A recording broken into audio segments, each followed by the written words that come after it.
What's going on, Met fans? Welcome back to another New York Mets disastrous post-game show. I'll tell you this, I am not happy with the team right now.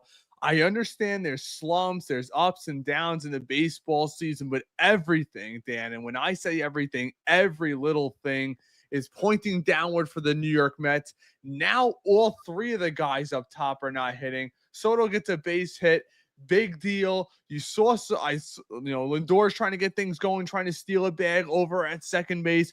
0 for 4 again tonight with runners in scoring position. Walker Buehler gets ejected early. This is a game you have to win. With Garrett Crochet going on the mound tomorrow, it's going to be an absolute dogfight tomorrow. We're in some real danger here. You have some tough teams coming up. Philly's taking care of Colorado already early. We're probably going to end up waking up tomorrow down 1.5 in the standings after coming out to a red hot start to start the year. I want to see, we could say this almost every game. I could just keep playing it back and back and back. When is Juan Soto going to wake up? Lindor and Alonso did their thing. You knew they were going to come down to reality a little bit after 6 weeks of continuous beating the hell out of the ball. It's time for other guys to step up. The Brandon Nimmos, the Juan Sotos, everybody else in the lineup. Mark Vientos looks like he's taking a step back as his OPS drops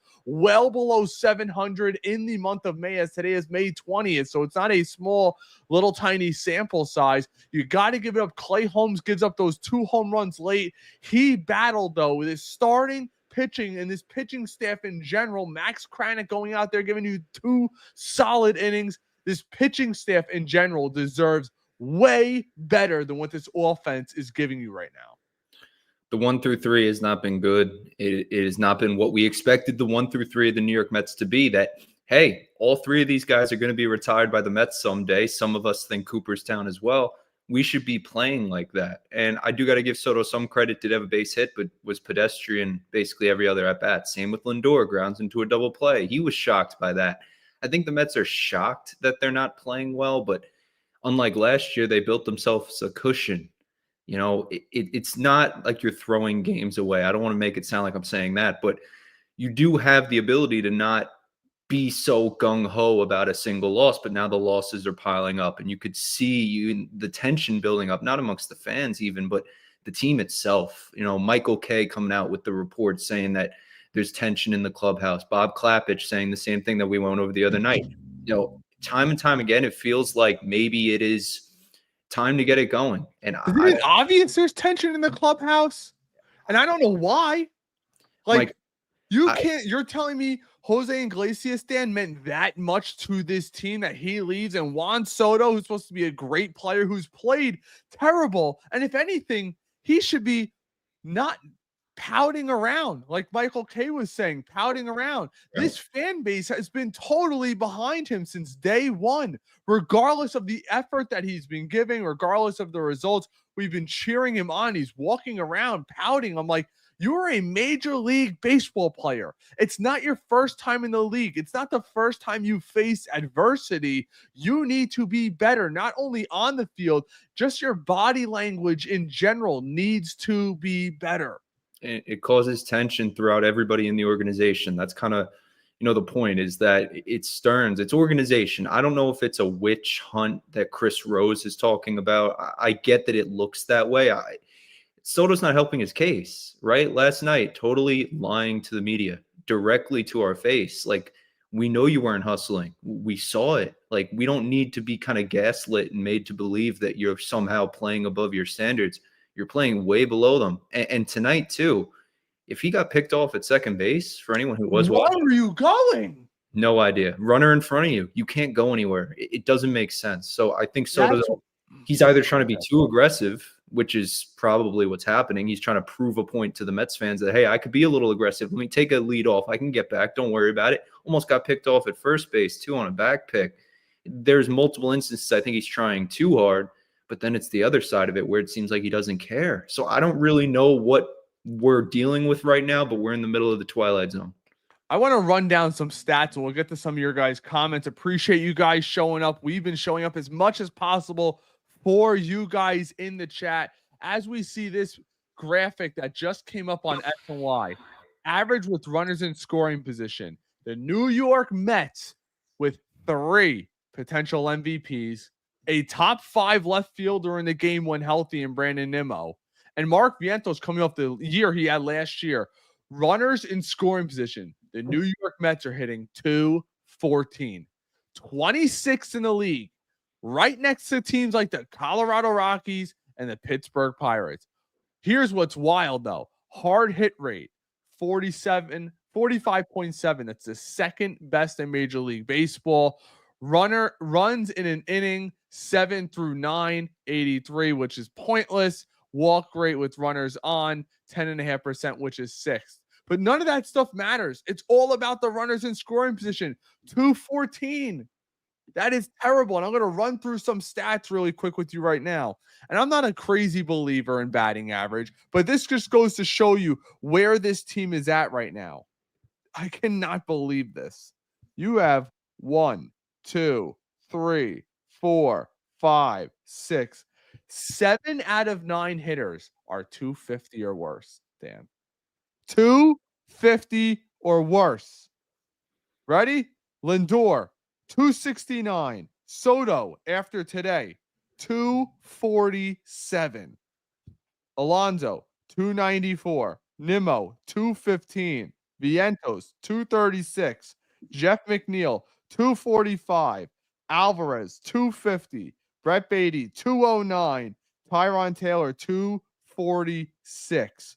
You have one hitter hitting over 270. One. On what's supposed to be a World Series contending title team. And it's not a small sample size, Dan. It's May 20th. Memorial Day is in just a few days, the barometer of the season. When you look at OPSs, remember, 730 to 740 is right around league average. That's an average baseball player. Tyron Taylor, 660. Well below league. It shouldn't even be in the league. That's how low his OPS is. Brett Beatty, 678. Alvarez, 661. McNeil, 841. But he's had what? How many at-bats coming off injury? Mark Vientos, 682. Nimmo, 678. Alonso's the big one, 944. Soto, 815. Soto needs to be around 900. I don't want to hear anything less than that. And then Lindor, 792. So you have 1, 2, 3, 4, 5 hitters in today's lineup with 600 plus OPS. That is well below the league minimum. Their WRC plus, for those of you guys out there, is well under 100.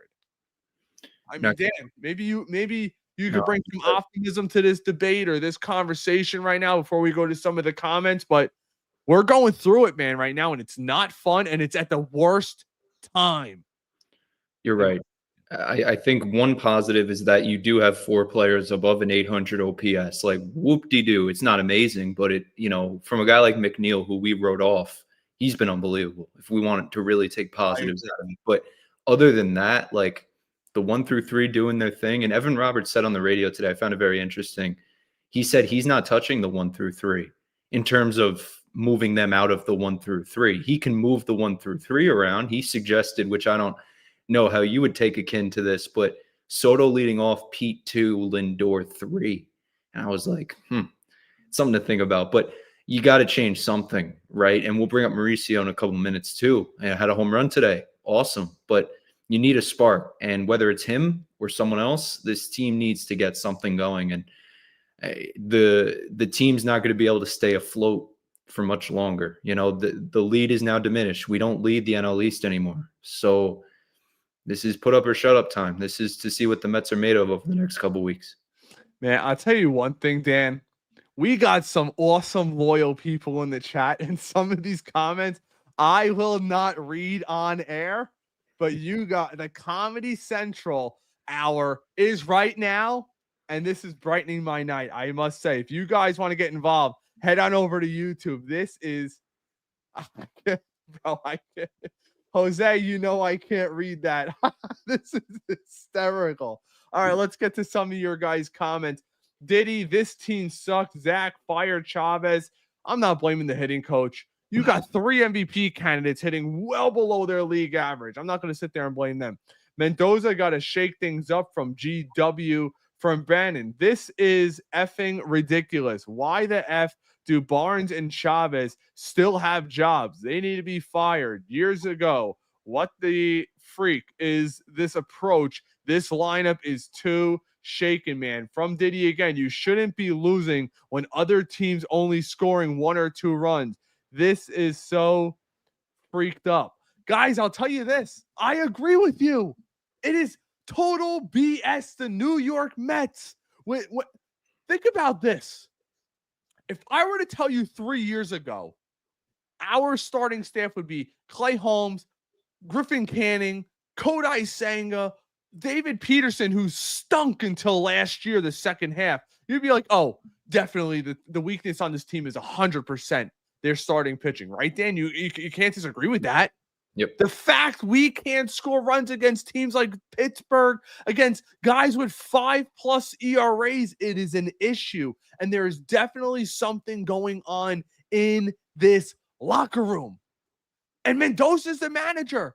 Look, they wanted Craig Counsell. We know they did. David Stearns pivoted. This was your guy. Figure it out as we get to the comments from Carlos Mendoza right now, brought to you by SNY, and then we'll follow up with some more of your comments. We're going through it, no doubt about it. You know, Can you hear it, Dan? hard time putting guys on consistently, and when we do get those guys on, we're having a hard time getting them in. You know, even though we have, I want to say 3 productive at bats, nobody out, runner at second base. Jeff hits a ball down the right field, down the first base line. First baseman makes a diving play with 2 outs, and then drive the ball, 400 feet, I think he was. Brett Beatty hits a line right. But again, overall, I feel like offensively, we're going through it right now. As manager, is there any benefit to doing something like shaking up the lineup, or you just kind of rely on? Come on, Mendy. Yeah, we'll see. I mean, I'm always looking for ways to, whether it's move guys around when I feel like it's time to do it. Not sure, but as far as like the track record, we got too many good players in this room, and understanding that at some point throughout the season, you're going to go through stretches like this, it happens. We got to continue to fight. We got to continue to work. We got to continue to stay positive, turn the page. I know, it might not sound right, but that's what we got to do. We got to keep fighting. We got to keep our head ups, and we got another one tomorrow. I feel like an opportunity loss just since Buehler got thrown out of the game there, and they got to bring in all these guys from the bullpen and such. Our boy Mike Puma. Especially with the way he was throwing the ball. He was pretty good today, with all of his pitches. But I also thought he might have been on a short pitch count, coming back from the injury. So we were ready for the bullpen as well. So, yeah, I mean, look, man, like I said, whether it's against Buehler, against their bullpen, we're just going through it right now. I feel like guys are maybe pressing a bit.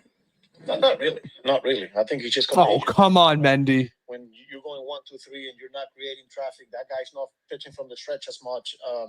It happens. Some quick outs. Then the next guy has to take a pitch. So it's when you're struggling, you see a lot of that. But as far as like pressing. No, not really. How do you keep everyone positive during a stretch like this? Oh, we have to. We have no choice. We have to stay positive. Understanding that is part of 162.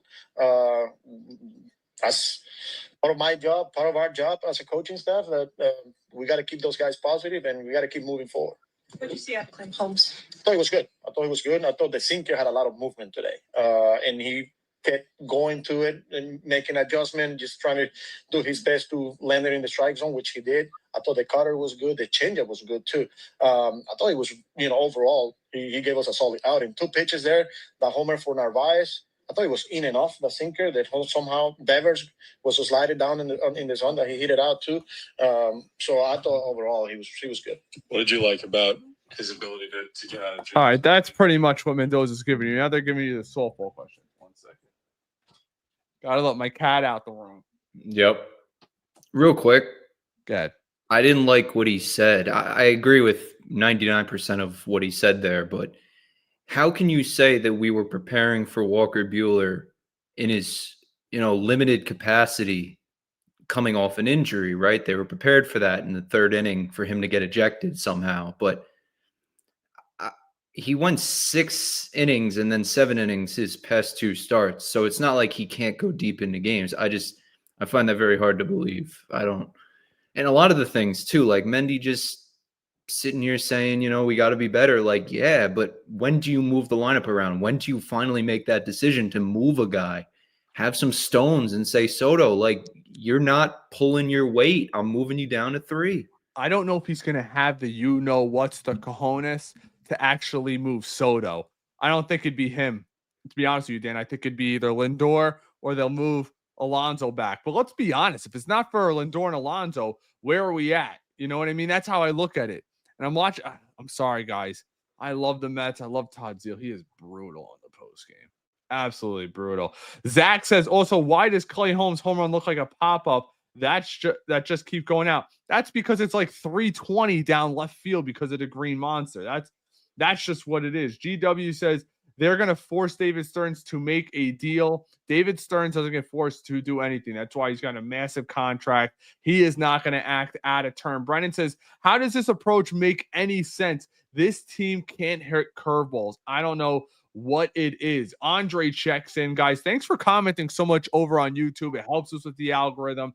Just ask you to give us a thumbs up if you're enjoying this, hanging out with us almost every post game, trying to bring it to you guys live as much as possible. Andre checks in.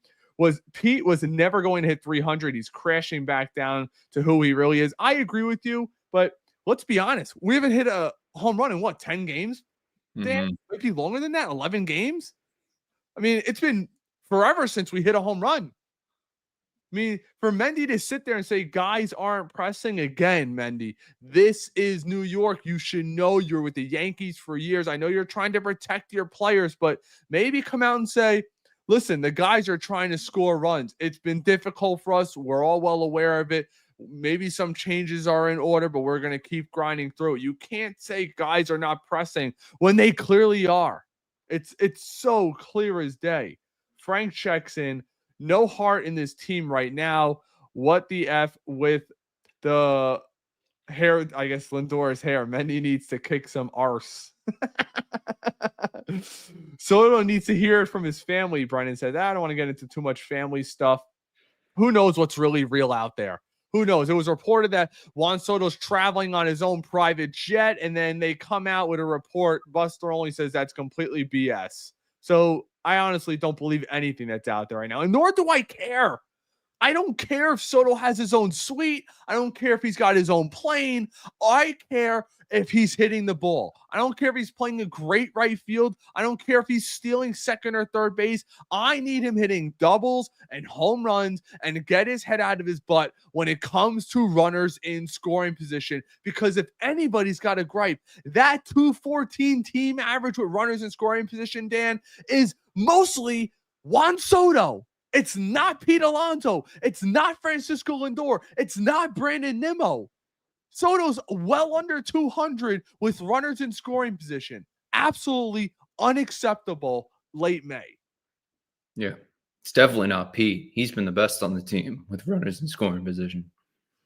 That's right. We got this. Both hitting coaches need to be gone from Dallas. Zach says, did McNeil coming off the IL mess up chemistry? I don't know. There was something weird already in here. I'm wondering. Now, it's just a hypothesis. You guys may not agree. Dan may not agree. But if I were to ask you, Dan, last year, whose team was this? I think we'd both agree.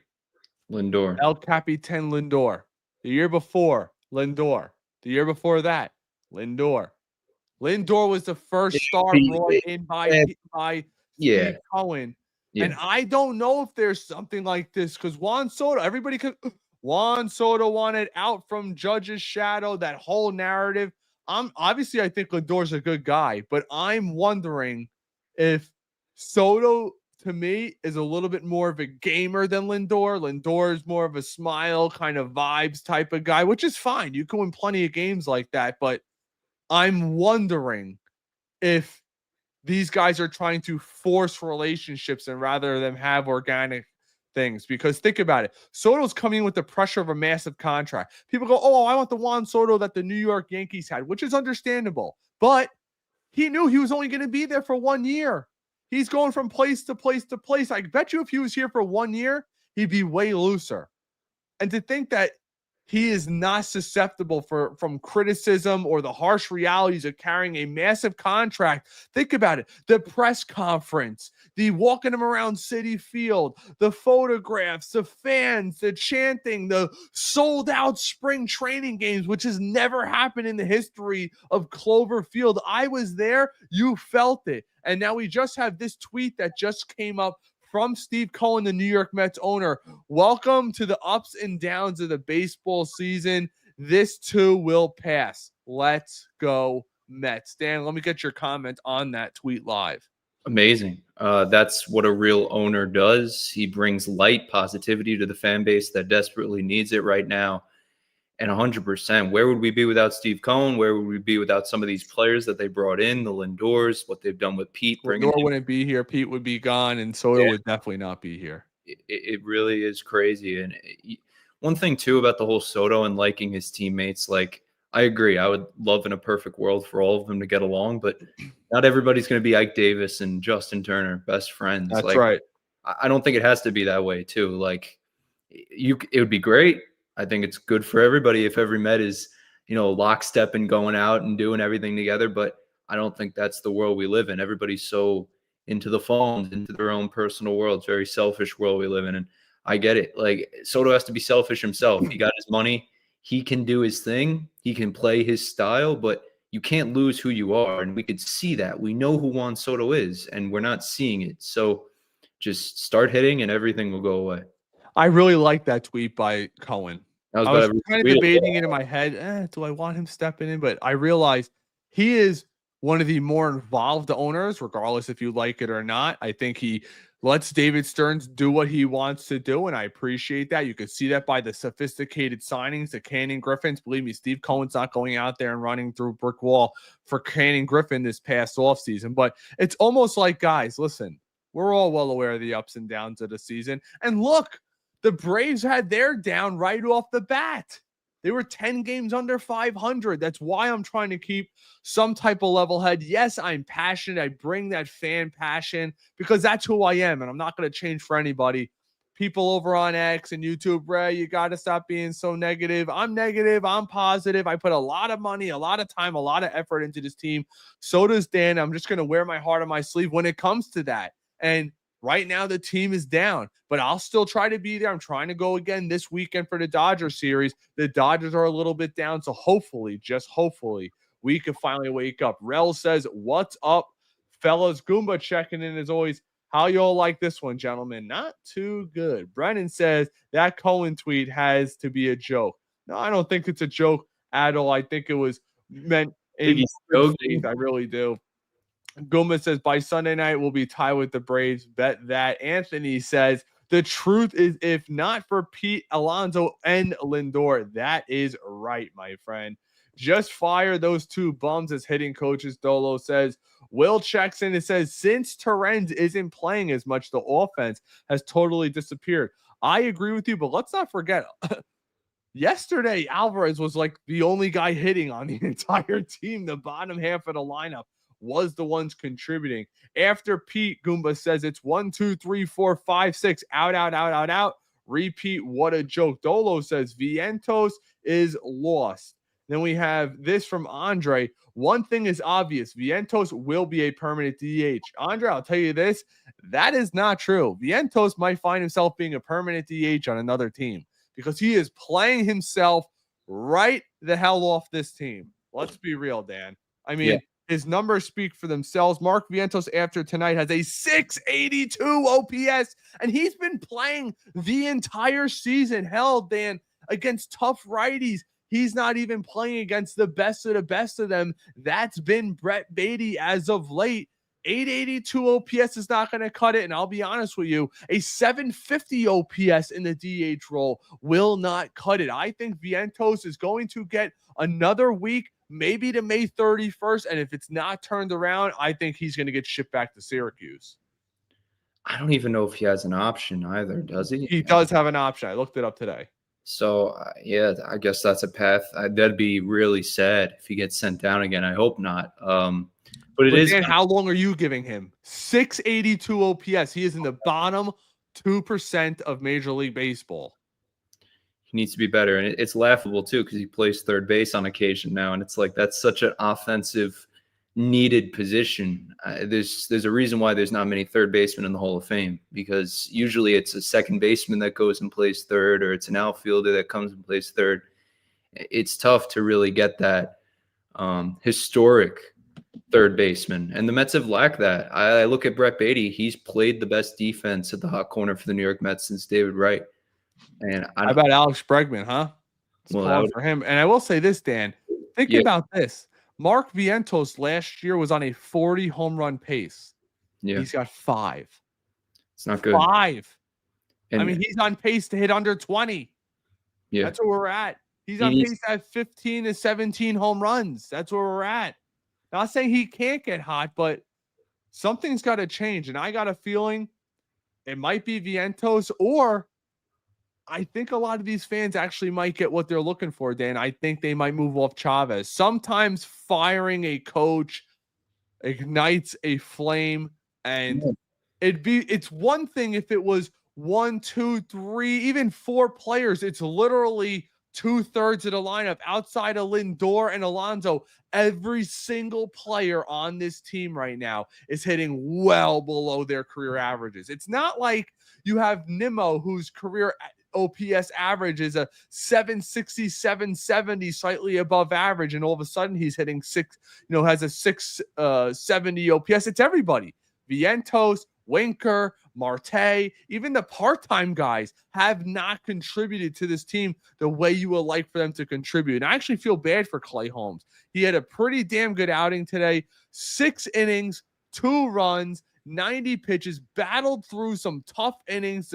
The Red Sox had guys on time and time again, and he put his big boy pants on and fought through it, and his offense couldn't support him whatsoever.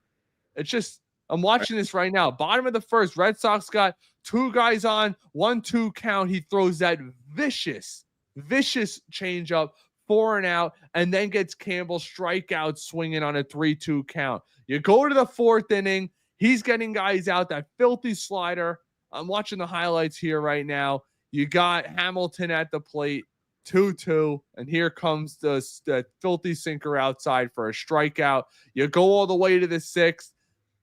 He's just mowing down the Red Sox lineup. It was 2-0 through 6 with 2 outs, and he gives up the solo bombs, Dan. It's very infuriating. And I can imagine how this pitching staff feels. They're like, wait a sec. We held down the Yankees lineup for the most part, especially the starting pitching. And I look up and there's 0 runs. Yeah. And it's funny too. I'm surprised people aren't calling for Hefner's head. The amount of time we hear Chavez and all this stuff. I get it with the whole firing the hitting coach, get some spark in this team.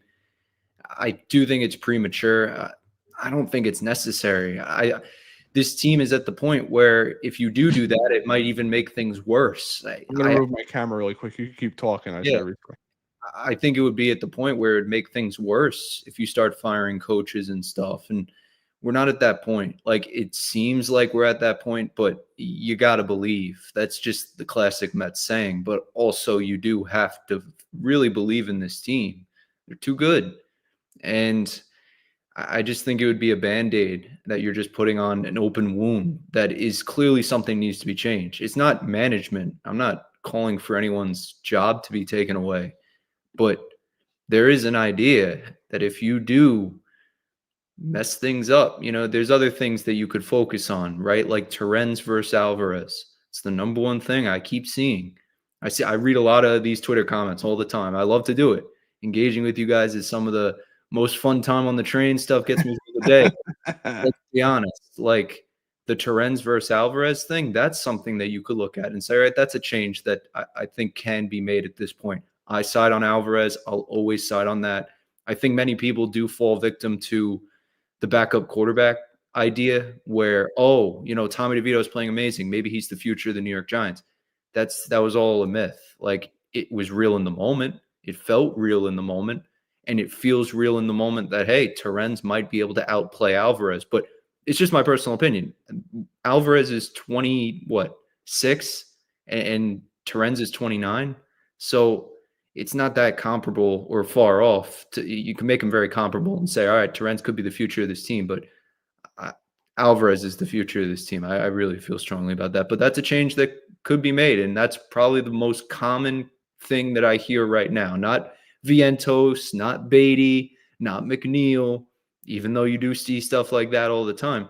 It's really about Torrens playing over Alvarez right now. So I don't know how you feel about that, Ray, but yeah, I'm not. Look, if we're complaining about the catchers being the issue when it's coming to the offense, we are in some serious, you know what, we stepped in it.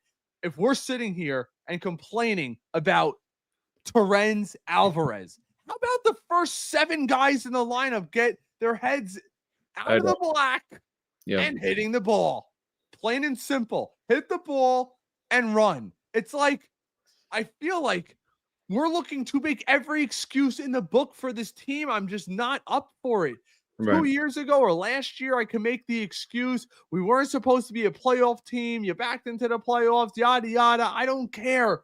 This was the all-in. We look at last year's team. You are adding Juan Soto to pretty much that exact team because if we're being honest with ourselves, you replace Luis Severino with Clay Holmes, who's been better.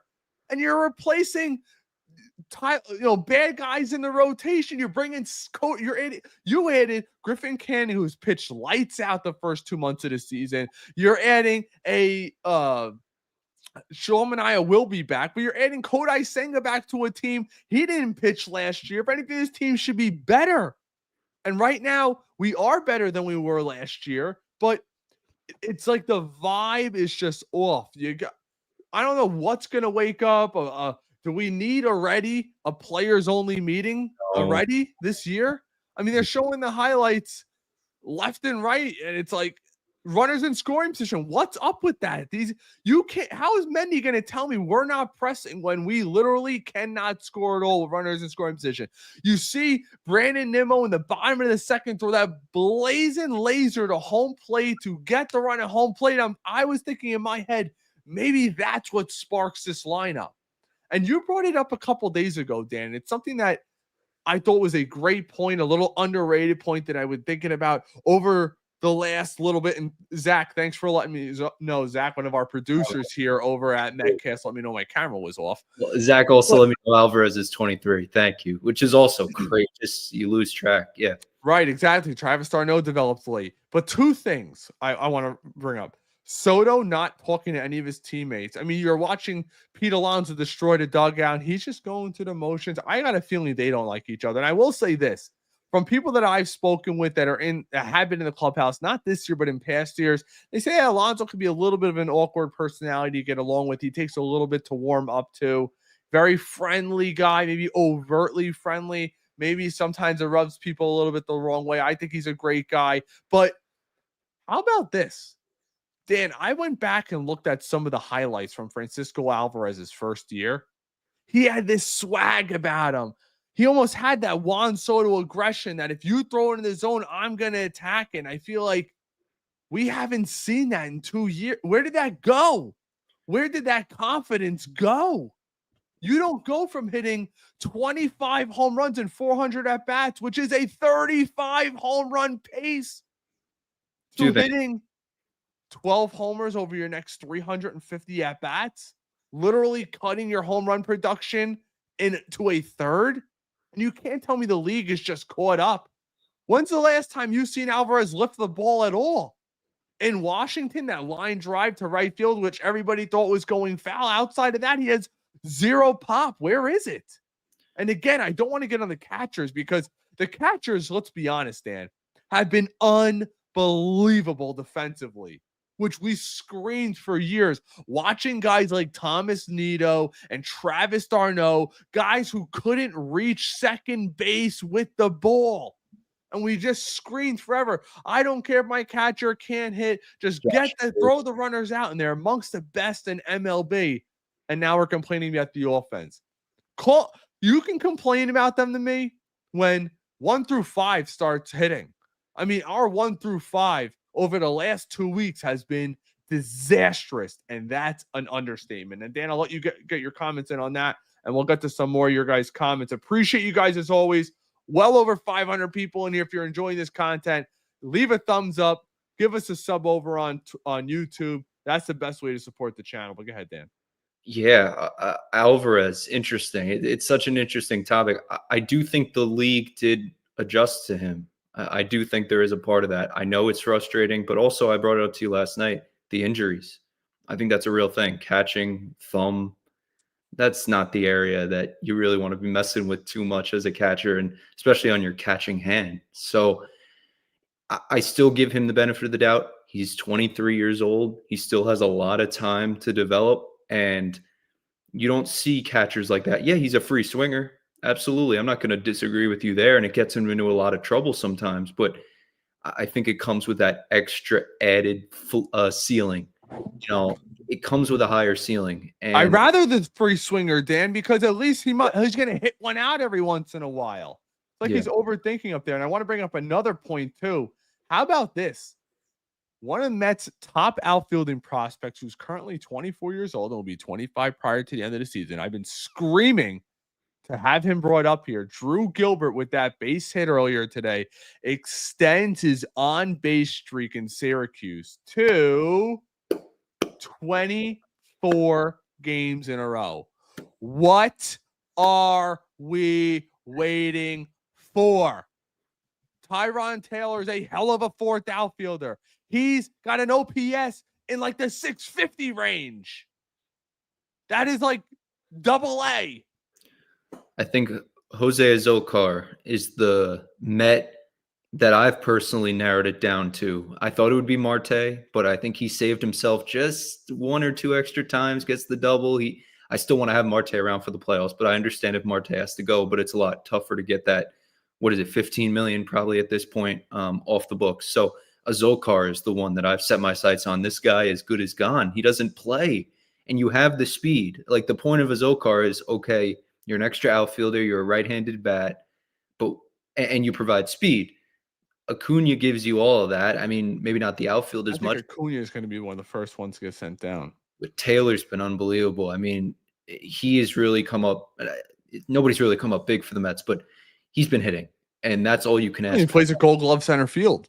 And he does that too. So I want to keep Taylor around. Azocar, you're out of here. Drew Gilbert, you're called up. Yeah, I'm not calling for Taylor to go anywhere, but my thing is this. Sometimes, Dan, and we've seen it in the past, we saw it last year with Acuna.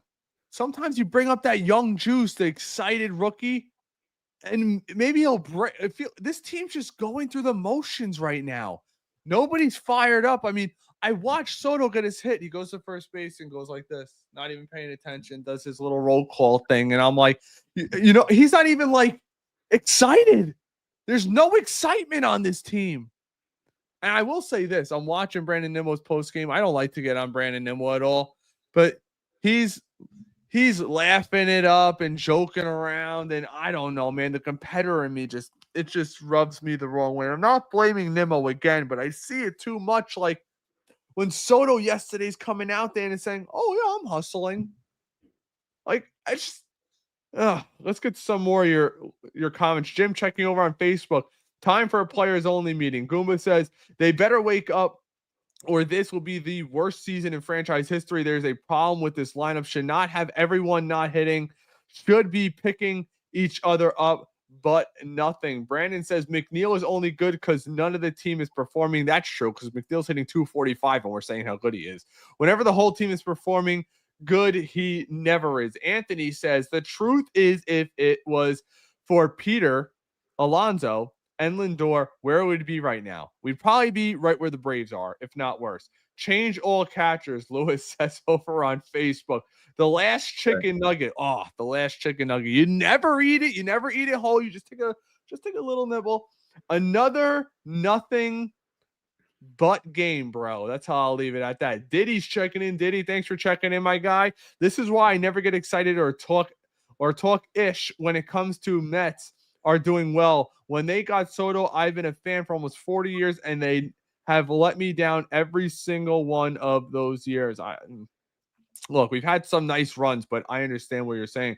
Jose says Beatty needs to get a trip to the minors to get his hitting and defense straight. Beatty, maybe you meant Vientos. Beatty's been lights out defensively, in my opinion. Oh, and I have a correction. It was Jeff Passan with that report, not Buster Met Hater only. San, you are correct. San writes, this approach is not working, and why is Alvy hitting the first pitch? I don't know. I'm not going to get on the catchers. I don't think Dan is either. Brennan says, we need hitting coaches. Who could help these guys not slump for a month straight? A month. It's been longer than a month, my friend. What's up? JD Martinez. Yeah. Oh, well, like a hitting coach or bring him in for a DH? Yeah, I don't want him to play for them. Yeah, be a hitting coach. Yeah, he's not doing anything. Some people are calling for him to come back as DH. Philip said, Mendoza just said, I feel like I'll move the lineup around. Hello. Oh, Mendoza just said, I feel like it. Oh, when I feel like it. Sorry, it was blurry on my screen. When I feel like it, I'll move the lineup around. Hello, what are you watching? I agree. Dolo says, never seen Soto talking to his teammates in the dugout. A point that we just brought up. Absolutely. David checking from Las Vegas, David. Appreciate you chiming in. We do this a ton, David. I appreciate you. Dan appreciates you. I'm telling myself it is only me and a YouTube user who doesn't have an account, right? Yup, Vientos is playing himself off this team. I called it a year ago. Stearns will not want him for his stature. He can't even run. Vientos might be slower than Big Papi. I put that poll out there. Vientos won by like 51-49. Goomba writes, remember, everyone wanted Pecan and Vientos at first. Jeez. Those were the days. Those were the fun days. It's always the hypotheticals. Aren't those always great, Dan? When it's the off season, you know what I mean? It's fun. That's always great. Let's get to a couple more before we wrap up. Do you have any follow-up comments? No, I saw a comment too, just talking about the other players from last year's team too. Iglesias, Bader. I miss Bader. I don't know how anyone else feels about that. I mean, imagine having him. I don't know how many home runs he's had. Another guy who can't hit. But he's been hitting this year. I'll tell you that. So I don't know. Dolo writes, Ronnie might be that spark. Could be, but even he, you know, I got to see where he's at. You know what I mean? I got to see where he's at. I want to address that real quick too, because he is playing his second AAA game. Like, I want Ronnie called up here tomorrow. Don't get me wrong. We've been saying that for months now, but you want to make sure that you take the right steps and make sure that he's 100% comfortable. The swing might look great, but can he field the ball? Can he make plays to his left? Can he dive to his right? Well, it can't be worse than Vientos. Well, we'll see. I mean, you know, that's where I'm at. But that's where we're at with the post game today. I got to be up early. Yep. Tomorrow, what time's tomorrow's game? Is it the same time I'm hoping? Probably not. Right? So, yeah. Tomorrow we got 6:45? Yeah, 6:45, Crochet versus McGill. All right. You know what? Maybe our luck, we're the first team that's able to touch up Crochet, who's got that 2 ERA. So, you know, and Tyler McGill. Let's man, I have no faith in that guy. Dan. Talk me off the shelf, Dan. I'm just messing with you. Get him back on track. If you guys want to laugh, go watch Frank the Tank's reactions. Remember, it's parody. It's parody. Don't take it serious. But I was on the floor laughing yesterday watching his reaction. But that's all we got for you today, Dan and I. Thank you so much for joining us in the post-game show. A big audience again today, a few weeks in a row with these big audiences. We appreciate you guys. If you're enjoying this content, make sure to leave us a thumbs up if you could, and maybe share the show with a friend if you like it that much. But as always, we'll keep it going. Let's go Mets. Peace out, everybody.